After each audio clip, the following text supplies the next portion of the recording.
धन्यवाद सिन्हा सर। अत्यंत हर्ष का विषय है कि कोरोना के लंबे महामारी में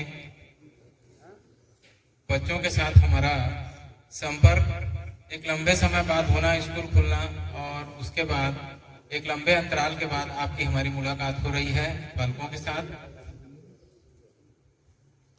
मैं व्यक्तिगत रूप से सबसे पहले आज के पालक बालक सम्मेलन में हमारे विद्यालय के प्राचार्य आदरणीय चौबे सर,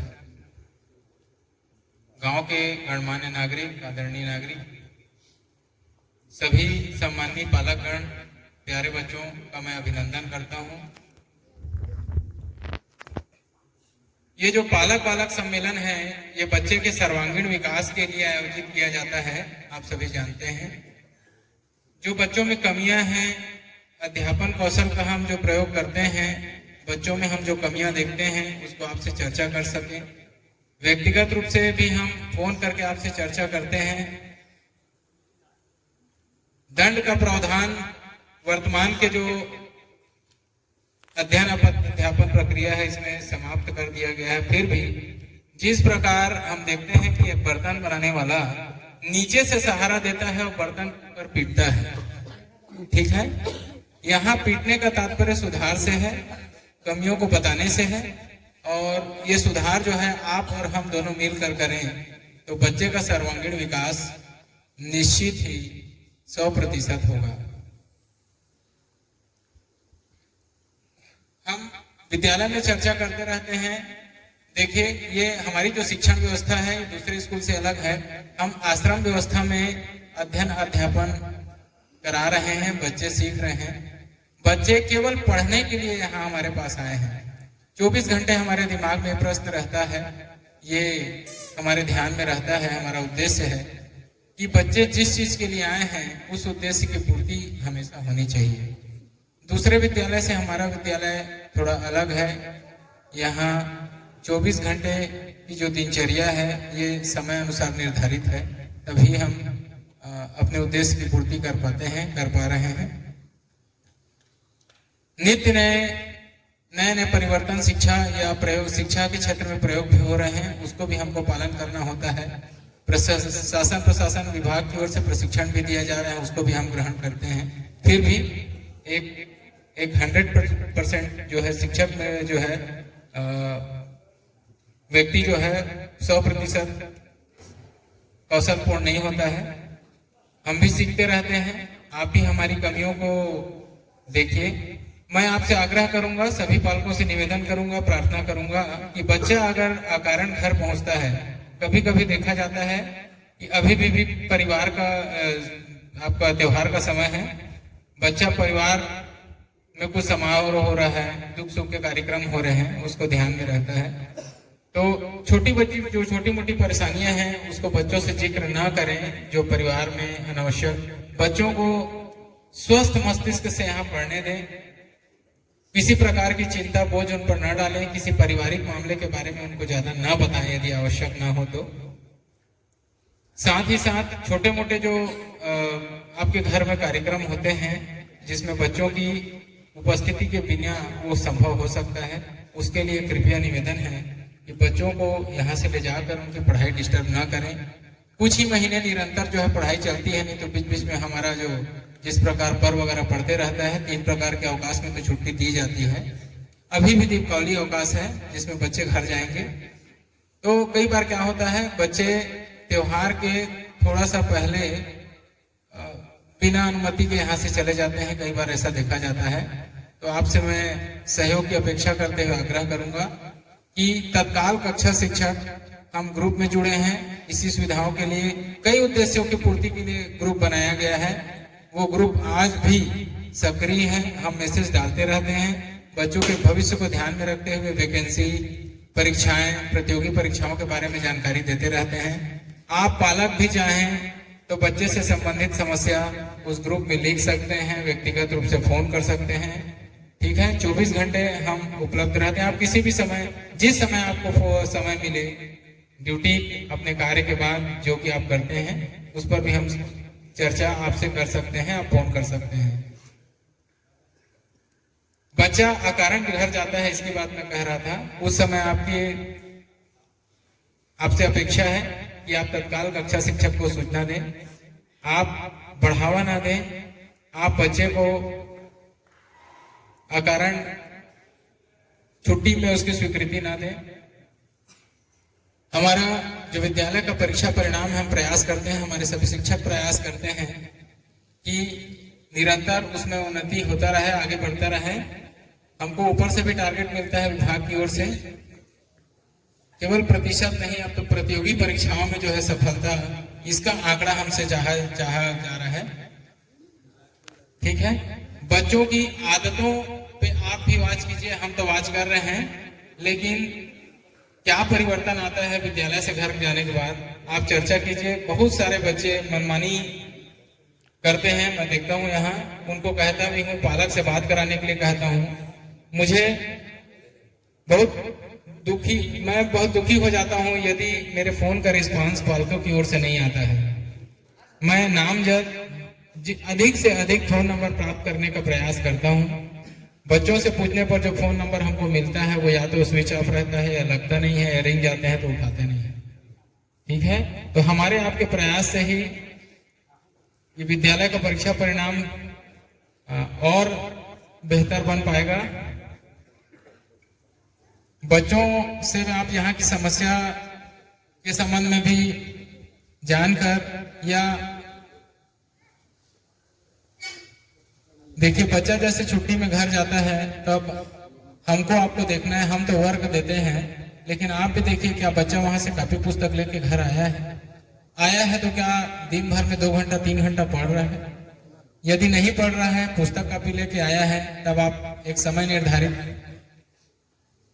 करने का प्रयास कीजिए, या आप उनको बैठाने का प्रयास कीजिए। मैं आपसे अनुरोध कर रहा हूँ इस बात को कहते हुए कि वो अभी जैसे 4-5 दिन की छुट्टी पड़ेगी तो कम से कम 2 घंटा 3 घंटा दोपहर में, रात में तो त्योहार का समय रहेगा, दोपहर में, सुबह के समय वो याद कितने समय कर रहा है, लिखने का काम कर रहा है, ये सब आप थोड़ा सा बारीकियों को देखकर विद्यालय को सहयोग प्रदान कर सकते हैं, जिससे हमारा परिणाम बेहतर हो सकता है। बाकी आपसे मैं अनुरोध करता हूं, आपका भी जो विचार है, आप हमारे प्रति जो भी मार्गदर्शन देना चाहते हैं वो उसके लिए भी आप आमंत्रित हैं। धन्यवाद। पुनः मैं आपका अभिनंदन करता हूं। हमारे विद्यालय की ओर से बालक खिलेंद्र आ जाए मंच पर। खिलेंद्र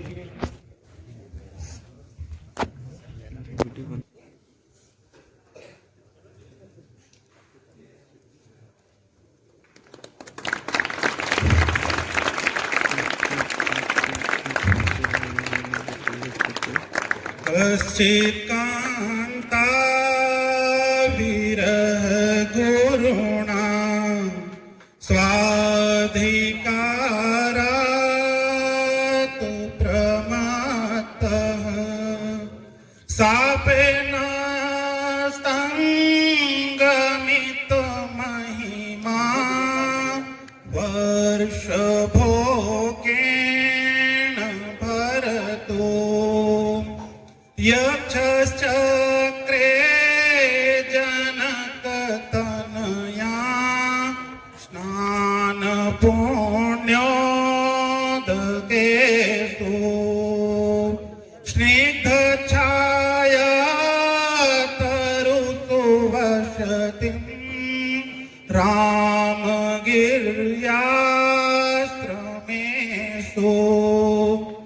दिगन्ते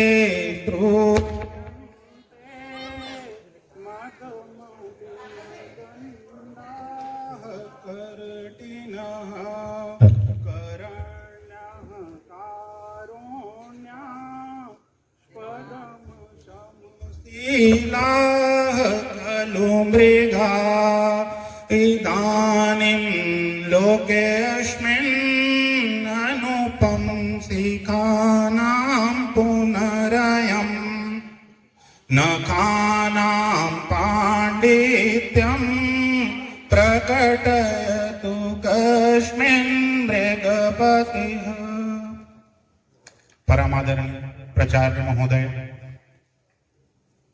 ग्राम विराम से पधारे हुए समस्त गणमान्य नागरिक, समस्त गुरुजन और बाहर से आए हुए पालकगण, जैसे कि सर्वविदित है, आज पालक बालक सम्मेलन का कार्यक्रम मनाने के लिए हम सभी उपस्थित हैं। इसमें महत्वपूर्ण ये बात है कि जब तक पालकों का सहयोग नहीं होगा तब तक ये कार्यक्रम से लेके अध्ययन अध्यापन का जो भी कार्यक्रम है वो संभव नहीं है। तो महत्वपूर्ण चीज ये है कि पालकों का सहयोग बहुत जरूरी है। मैं एक घटना बताना चाहूंगा, आपके समक्ष रखना चाहूंगा। एक बार की घटना है, एक पालक हैं जो बीच बीच में बराबर उनका फोन आता था मेरे पास, तो बालक से भी मैं पूछा, छुट्टी के दौरान की बात है, कि बेटा कितना समय सवेरे उठ के आप पढ़ाई कितना समय करते हो? तो बालक बताया कि सर जी मैं 7 सवा 7 बजे उठता हूँ। तो मैं बोला कि बेटा ब्रह्म मुहूर्त में कम से कम सूर्योदय के पहले आपको उठना चाहिए और उठ करके अध्ययन का काम जो है वो आपको करना चाहिए। इसी दौरान में उनके पालक से मेरी बात हुई। पालक से भी मैं पूछा कि आपके यहाँ जो बालक है वो उसको आप कितना समय जगाते हैं, कितना समय उठ के अध्ययन अध्यापन करते हैं? पालक का जवाब था कि सर जी वो तो सुबह 5 बजे उठ जाता है, 5 बजे उठा देता हूँ और 5 बजे वो अध्यापन करता है।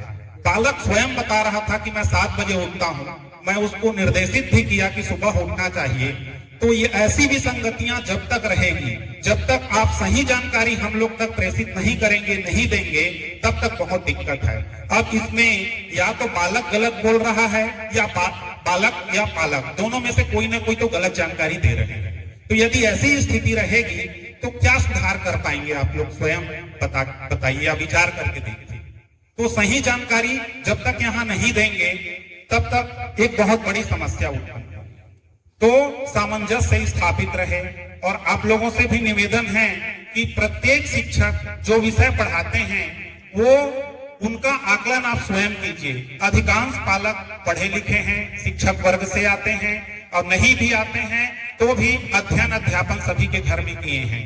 आप विद्यार्थी से जानकारी लीजिए, कौन शिक्षक क्या पढ़ा रहे हैं, कैसे पढ़ा रहे हैं। यदि हमें कोई कमी है, कोई पूर्ण नहीं होता है, कमियां होती है, यदि कहीं भी गलतियां हैं, कमी है, तो उसको हम लोग भी सुधारने का प्रयास करेंगे। और आपका भी जिम्मेदारी है, यहाँ से जाने के बाद विद्यार्थी यदि जाते हैं घर या कभी भी आप उनका संपर्क होता है तो जरूर उनसे बराबर पूछिए कितना कोर्स हुआ है, क्या पढ़ाया जा रहा है, और हम लोग को भी सुझाव दीजिए कि कहाँ कमी है। यदि नहीं हुई है पढ़ाई तो उसमें भी हमारा पूर्णतः प्रयास रहेगा, क्योंकि बच्चों का सर्वांगीण विकास ही हमारा एकमात्र उद्देश्य है। तो आप लोग सभी पालकगण आए हैं, आपको हृदय से धन्यवाद और आभार व्यक्त करता हूं। इन्हीं आशा के साथ मैं सिन्हा सर को गणमान्य नागरिक शंभुदास महंत जी, विमोहन पटेल जी, सरपंच प्रतिनिधि तीरथ सिद्धार्थ जी, मेरे स्टाफ के सभी विद्वान साथीगण, आज के कार्यक्रम की अध्यक्षता कर रहे आदरणीय चौबे सर जी, विभिन्न गांवों से आए हुए हमारे सभी सम्माननीय पालकगण और प्यारे विद्यार्थियों, बहुत समय के अंतराल के बाद यह पालक सम्मेलन आज आयोजित हुआ और बहुत अच्छा लग रहा है। आज यह कार्यक्रम 1 नवंबर छत्तीसगढ़ राज्य स्थापना दिवस की आप सभी को हार्दिक शुभकामनाएं। जैसा कि यादव सर जी ने बताया कि यहाँ जो विद्यालय का जो नियमित स्टाफ है वो अभी यहाँ पर विद्यालय में केवल 23 कर्मचारी कार्यरत हैं, जिसमें शिक्षक केवल 10 ही हैं। बाकी रसोइया, कुक, स्वीपर, चौकीदार अन्य पदों पर हैं। यहाँ पर देखा जाए तो 6वीं से 12वीं तक 7 क्लास है और 10 शिक्षक। देखा जाए तो आधा शिक्षक भी नहीं है, लेकिन इसके बावजूद सभी शिक्षक अपनी पूरी क्षमता के साथ अध्ययन अध्यापन का कार्य करते हैं और इसमें कोई भी कोताही नहीं करते हैं। जहां तक हम लोग पढ़ाते हैं तो एक बात लगता है, शायद बच्चे थोड़ा सा ट्राइबल बच्चे हैं, इसलिए थोड़ा प्रश्न पूछने से हिचकिचाते हैं। क्लास में सर जी से डाउट क्लियर करने के लिए, संदेह को क्लियर करने के लिए कम प्रश्न पूछते हैं। उसको हम लोग समझते हैं कि बच्चे थोड़ा सा डरते हैं शिक्षकों से भी, और उनको हम लोग प्रोत्साहित भी करते हैं कि आपको अगर कुछ समझ नहीं आ रहा है तो डरना नहीं है, बिल्कुल खड़े होकर के पूछना है, जो भी डाउट है उसको क्लियर करना है। मैं उनको यहाँ हॉस्टल में रहने के कई फायदे भी बताता हूँ कि आप अगर गांव में रहते तो इतने आपके सहपाठी साथी नहीं होते। अगर आप यहाँ रहते हैं तो आपके सभी सहपाठी भाई साथ में हैं, एक साथ मिलकर आप सामूहिक अध्ययन कर सकते हैं। अगर छोटे क्लास के किसी बच्चे को समस्या है तो अपने होशियार साथी से या अपने से बड़े क्लास के बच्चे से आसानी से उसको पूछ सकते हैं। अगर गांव में रहेंगे तो ये सुविधा आपको उपलब्ध नहीं होगा। आप इस सम्मेलन में आए सभी पालकों से मैं गुजारिश करूंगा, जैसा कि थवाई सर जी ने बताया कि गांव में अगर छोटा छोटा कार्यक्रम होता है तो कई पालक लेने आ जाते हैं। मैं आप लोगों को अभी 2-3 दिन पहले जो छत्तीसगढ़ पीएससी का रिजल्ट आया, उसमें कई टॉपर्स लोग ने इंटरव्यू दिया, उनका इंटरव्यू पढ़ा तो उन्होंने कहा था कि हम टॉपर्स थे, वो लोग बताए कि कैसे अध्ययन करते थे कि रोज 8 से 10 घंटे अध्ययन करते थे। नालंदा जो परिसर है रायपुर का, वहाँ लाइब्रेरी है, वहाँ पढ़ते थे। और उन दिनों में वो कई ऐसे टॉपर्स जो 3 साल से दिवाली तक नहीं मनाए थे। सोचिए, दिवाली इतना बड़ा त्योहार, लेकिन उसको वो लोग मनाए नहीं, केवल पढ़ाई करते थे। कई लोगों ने मोबाइल भी, सोशल मीडिया को बंद कर दिया था, व्हाट्सएप फेसबुक कुछ नहीं। तो बिना त्याग और तपस्या के कुछ नहीं मिलता है। अध्ययन करना है, विद्या अध्ययन करना है तो हमें भी त्याग और तपस्या करना पड़ेगा। मैं पालकों से विशेष गुजारिश करूंगा कि जब भी वे अपने बच्चों को विद्यालय भेजेंगे, कृपया उनको मोबाइल ना दें। उनका बैग को जरूर एक बार चेक कर लें, कहीं कोई मोबाइल तो लेकर नहीं आ रहा है। क्योंकि जब विद्यालय में बच्चे मोबाइल लेकर आते हैं तो यहाँ कई समस्याएं उत्पन्न होती हैं। वैसे मोबाइल के अनेक फायदे भी हैं, लेकिन बच्चे उनको नहीं समझते हैं, दुरुपयोग ज्यादा करते हैं, पढ़ाई का मटेरियल नहीं देखते हैं। हम लोग आप लोग को आश्वस्त करते हैं कि अगर घर में बात करना होगा तो हम लोग कोई भी सर का किसी भी समय मोबाइल का इस्तेमाल हम लोग कर सकते हैं, स्वतंत्र हैं। कभी भी किसी भी पालक से बात करेंगे हम लोग अपना मोबाइल दे देंगे, और हर सर लोग देते भी हैं। तो आप लोग से मेरा करबद्ध निवेदन है कि किसी भी बालक को मोबाइल अलाउड मत कीजिए, चाहे वो छोटे क्लास का बच्चा हो चाहे बड़े क्लास का बच्चा हो। अगर मोबाइल पकड़ा है तो आप उसको अपने कब्जे में ले लीजिए, बोलिए कि वहां विद्यालय लेके नहीं जाना है। मैं आप लोगों को बताना चाहूंगा कि अगर किसी हायर क्लासेस के बच्चे हैं 10वीं 12वीं के, अगर उनको किसी टीचिंग मटेरियल की जरूरत पड़ती है, यूट्यूब में कुछ वीडियोस देखना है, तो हमारे यहाँ बगल में स्मार्ट क्लास है और हमारे जो कंप्यूटर प्रभारी हैं जांगड़े जी, वो यूट्यूब से उसको लोड करके आपको स्मार्ट क्लास में पर्दे में दिखाएंगे। मैं आपको आश्वस्त करता हूं कि आपको मोबाइल लाने की जरूरत नहीं पड़ेगा। जिस टॉपिक को आप लोग पढ़ना चाहते हैं उसको हम लोग यूट्यूब से लोड कर देंगे, लोड करके उसको पेन ड्राइव में लेंगे और वहाँ स्मार्ट क्लास में आपको पर्दे में अच्छे से दिखा देंगे। बात करना रहेगा तो किसी भी सर का मोबाइल को आप लोग ले करके पालकों से बात कर सकते हैं। मैं आप लोगों से आप गुजारिश करूंगा कि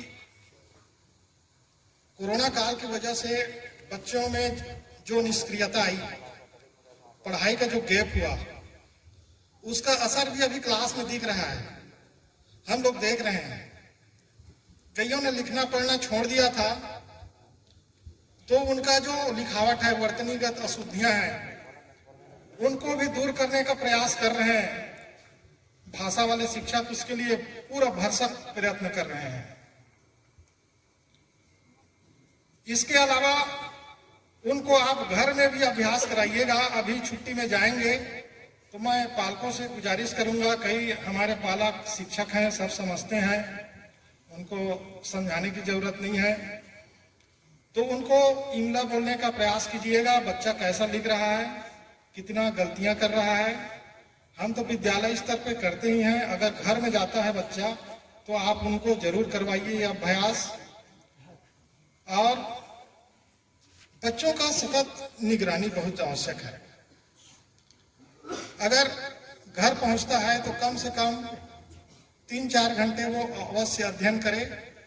आप लोगों से गुजारिश है कि त्योहारों के बीच उनके लिए थोड़ा समय निर्धारित कीजिए और उनको नियमित मॉनिटरिंग कीजिए कि बच्चा पढ़ रहा है या नहीं पढ़ रहा है। सभी बच्चों को फेयर कॉपी बनाने के लिए कहा जाता है और वो नोट्स बुक बना रहा है कि नहीं बना रहा है, बनाए हो तो दिखाओ, चेक हुआ है कि नहीं हुआ है, ये सब भी आप लोग निगरानी कीजिए। अगर आप लोग का सहयोग रहेगा और हमारा शिक्षक बंधुओं का कुशल मार्गदर्शन रहेगा तो निश्चित रूप से ये बच्चे बहुत आगे ऊंचाई तक जाएंगे। मैं सभी को शुभकामनाएं देता हूं और आप सभी को, पालकों को धन्यवाद देता हूं कि आप लोगों ने आज की इस कार्यक्रम में अपनी गरिमामय उपस्थिति से हमें कृतार्थ किया है। इसी के साथ मैं अपने वाणी को विराम देता हूं। धन्यवाद। धन्यवाद पटेल सर जी। अब मैं मंच पर आमंत्रित कर रहा हूं कक्षा 11वीं के छात्र पुष्पेंद्र कुमार राठिया के पिता श्री बाबूलाल राठिया जी को ताली बजाकर के स्वागत करेंगे। बाबूलाल राठिया सर जी मंच पर सादर आमंत्रित हैं। संक्षिप्त उद्बोधन के साथ मैं मंच पर आमंत्रित कर रहा हूं श्री राठिया सर जी को।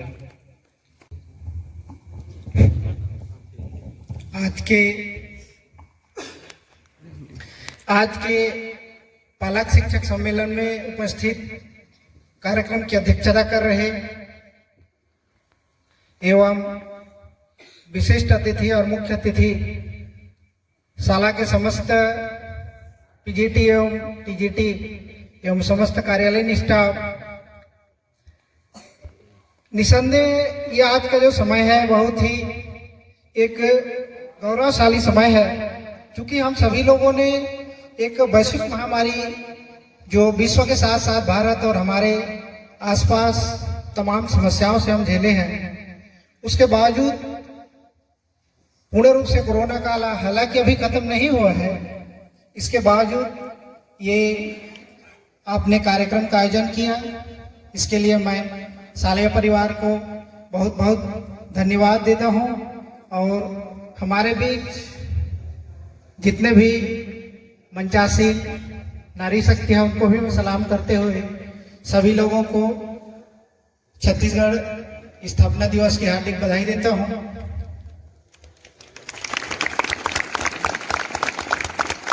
इस विद्यालय के संबंध में बहुत सारे हमारे पालकगण और शिक्षक साथी ने अपने जो उद्बोधन दिए हैं उसमें अधिकांश जो बातें हैं समाहित हो चुकी है। मैं इस विद्यालय प्रबंधन और विद्यालय में समस्त अध्ययनरत बच्चों के संबंध में संक्षिप्त कहना चाहूंगा कि एक बच्चे का जो विकास होता है वो ट्राइएंगुलर होता है, जिसमें 3 एंगल की महती भूमिका होती है, जिसमें होते हैं शिक्षक, बालक और पालक। हम सब एज ए गार्जियन आज यहाँ पर उपस्थित हुए हैं, तो हम सब का एक दायित्व तो बनता है कि यहाँ के प्रबंधन में हम 100% भागीदारी निभाएं। और हम सबका उद्देश्य होता है कि बच्चे के एक सर्वांगीण विकास के लिए हमने यहाँ भेजा है बच्चे को। बच्चे का एकमात्र विकास करने के लिए आप सभी लोगों ने यहाँ पर भेजा है। और शासन की जो योजनाएं हैं, साथ ही साथ एक आप सबको पता है कि ये जो बच्चे आज यहाँ उपस्थित हैं या यहाँ अध्ययन अध्यापन करते हैं, वो एक प्रतियोगी परीक्षा के माध्यम से यहाँ चयनित होकर के आते हैं। आप सबको पता है कि इस जिले में जितने बच्चे फॉर्म अप्लाई करते हैं उसमें से केवल 60 बच्चों का चयन होता है। तो बच्चों में संदेह नहीं होती। इसके बावजूद बहुत सारे हमारे जो कम्युनिकेशन गैप होते हैं, चाहे वह शिक्षक बालक के बीच हो या पालक बालक और शिक्षक तीनों के बीच हो, कहीं ना कहीं जो उनकी एक विकास में रोड़ा आता है या विकास में बाधा आता है, तो मेरे को लगता है कि कम्युनिकेशन गैप के कारण आता है। हमारे यहाँ जितने भी टीचर स्टाफ हैं, समस्त विद्वान हैं, साथ ही साथ उनका बच्चों को 100% मार्गदर्शन मिलता है, लेकिन कहीं ना कहीं कम्युनिकेशन गैप जो होती है उसके कारण बच्चे या तो किसी लत में पड़ते हैं या उनका जो मार्गदर्शन होता है वो उनके जो उद्देश्य होते हैं या उनके जो रास्ते होते हैं उसमें भटक जाते हैं। तो मैं शाला प्रबंधन और विद्यालय से भी गुजारिश करना चाहूंगा कि जो कम्युनिकेशन गैप यदि ऐसी स्थिति निर्मित होती है तो उसमें ध्यान देते हुए कम्युनिकेशन बनाए रखें। और मैं समझते यहाँ जितने भी विद्यार्थी अध्ययनरत हैं उनसे भी करबद्ध निवेदन करना चाहूंगा कि शिक्षकों का जो मार्गदर्शन होता है, वास्तव में हम सब जानते हैं, क्योंकि मैं एक शिक्षक हूँ इसके नाते मैं इस बात को महती जानता हूँ कि हमारे जो ये योजना है केवल आदिवासी बच्चों के लिए है, तो आदिवासी बच्चों में एक जो हेजिटेशन होता है, इस हेजिटेशन को बच्चों को दूर करना होगा। और जब तक बच्चे का हेजिटेशन दूर नहीं होगा वे अपने शिक्षक के साथ उतनी पूर्णता से नहीं जुड़ पाते हैं और अपनी जो विषयगत समस्याएं होती हैं उन सब के बारे में उनके भली भांति नहीं रख पाते हैं। उन्हीं बच्चों को देखना, आप अपने दोस्त यारों के साथ बात करते हैं या अपने घरों में जब बात करते हैं तो फ्रेंकली के साथ करते हैं, लेकिन वही बच्चे जब क्लासरूम में जाते हैं तो हेजिटेशन लेकर के जाते हैं। और जितने भी यहाँ जो बच्चे बैठे हैं उनसे भी मैं कहना चाहूंगा कि आपकी जो भी विषयगत समस्याएं आती हैं या किसी प्रकार की अन्यंत्र जो समस्याएं आती हैं उनके साथ आप टीचर लोगों के साथ आप उसका बाकायदा कम्युनिकेशन बनाए रखें और जो भी समस्याएं आती हैं उसको आप उनके सामने रखें। ऐसी कोई समस्या नहीं होती जिसका सॉल्यूशन ना हो, लेकिन बशर्ते कि हम उस समस्याओं का सॉल्यूशन कैसे करें और कहां पर करें, किस तरीके से करें, ये हमारे बीच में एक समस्या खड़ी होती है। तो जितने भी पालकगण हैं उनसे मैं निवेदन करना चाहूंगा कि यहाँ के जितने भी रूल रेगुलेशन होते हैं उसको 100% पालन करने की कोशिश करें। और शिक्षक के स्टाफ से भी मैं करबद्ध निवेदन करना चाहूंगा कि बच्चों के सर्वांगीण विकास में अपनी 100% महती भूमिका निभाएं, जिससे ये आज जो बच्चे हमारे साथ हैं आगे चल करके यही बच्चे देश का नाम रोशन कर सकते हैं या उनको उचित मार्गदर्शन मिले तो अच्छे पदों पर जा सकते हैं। हम सब का एक निश्चित उद्देश्य ये होता है कि बच्चे का विकास हो, और चूंकि हमारा विद्यालय जब विकास करेगा उसका जो केंद्र बिंदु होता है वो बच्चे होते हैं। बच्चे जब विकास करेगा, बच्चे अच्छे पद पर जाएगा, वहीं से हमारा एक विद्यालय, हमारे गार्जियन सबका नाम रोशन वहीं से होता है। इन्हीं शब्दों के साथ मैं अपनी वाणी को विराम देता हूँ। धन्यवाद। धन्यवाद राठिया सर।